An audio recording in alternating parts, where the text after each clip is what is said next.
Books presents Bad Vice by Jamie Lee Scott.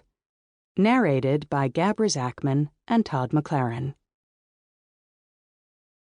Chapter 1. Mimi. Handjobs $20 to $40, blowjobs $40 to $80, quickie sex $50 to $80. Those are the going rates. Courtney Chris stood at the front of the conference room, looking every bit the hooker she needed to be for the night's decoy sting operation. We decided to go with 20 for handjobs, 30 for blowjobs, and 50 for sex. Courtney wore a chartreuse bra under a see-through white camisole, a white miniskirt with bare legs, and hot pink stilettos. The head of the Vice Squad, Lieutenant Gabriel Garcia, seemed mesmerized by the long chain of beads Courtney fiddled with as she spoke. Or maybe it was the ample cleavage busting out of her bra. The fluorescent lights of the police station conference room made Courtney's skin look pale, but they cast nice shadows on her breasts. Courtney looked directly at the lieutenant. "Gabe, you look like you have a question." Gabe had become very comfortable with Courtney over the last few months and continued to stare at her cleavage as he answered. "No, I'm good." I wouldn't mind having Gabe stare at me either. I'd be undressing him with my eyes at the same time. He was tall, with an athletic build that would rival Joe Manganiello. If you don't watch True Blood, you won't get the reference. But if you do, well then, oh, baby. He had the tanned skin of his Mexican heritage, and hair so black it almost didn't look natural. Gabe wore his hair longer and had a micro-trimmed mustache and beard with specks of silver that only added to his sex appeal. I'd guess him to be about 35. Courtney grinned and winked, and I was certain there was something personal in that gesture. I nudged Charles. Grimacing at me, he said, "What?"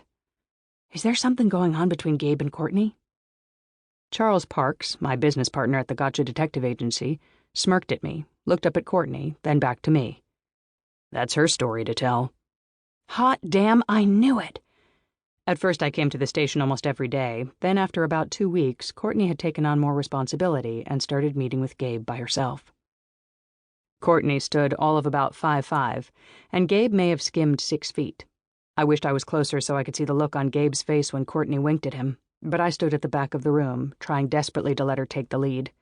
In the months since my so-called meltdown, Courtney had been working closely with the Salinas Police Department to put this decoy operation in place. This was her baby, and I was here more for moral support than as the boss. Truth be told, it was freaking cold outside tonight, and I was happy it was Courtney who'd be walking the streets, not me. No matter how hot her nail polish looked, it wouldn't keep her warm.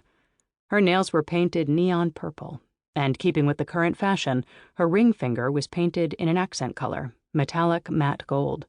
The matte color seemed to mesmerize the new chief of police, Manny Delgado. "You see, Chief Delgado, the devil is in the details. I've got to know what my services are worth. I don't want to undersell, and I don't want to price myself out of the market." Chief Delgado couldn't have been more than an inch taller than Courtney. He was almost as wide as he was tall, but he wasn't fat. Okay, fine. He was a bit chubby.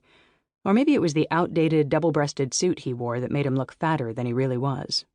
Courtney took a step forward, and Delgado had to look up at her from his seat at the conference table as he said, "You've obviously done your research. Garcia has shown me the statistics on the decoy program.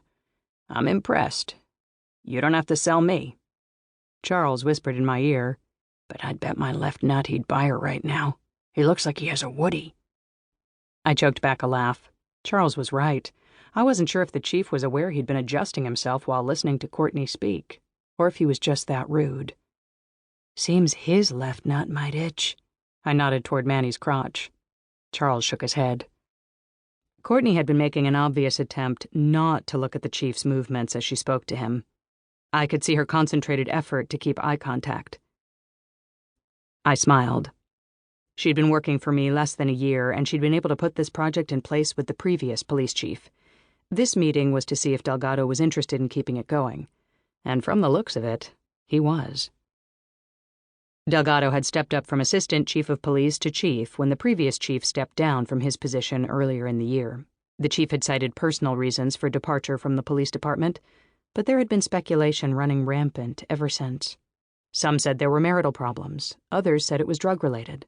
I'd heard rumors from the homicide division, when I'd been dating Nick, that he'd been forced into early retirement. Nothing had held fast as of yet, so much of the speculation had died down. As a private detective, I thrived on speculation, but I didn't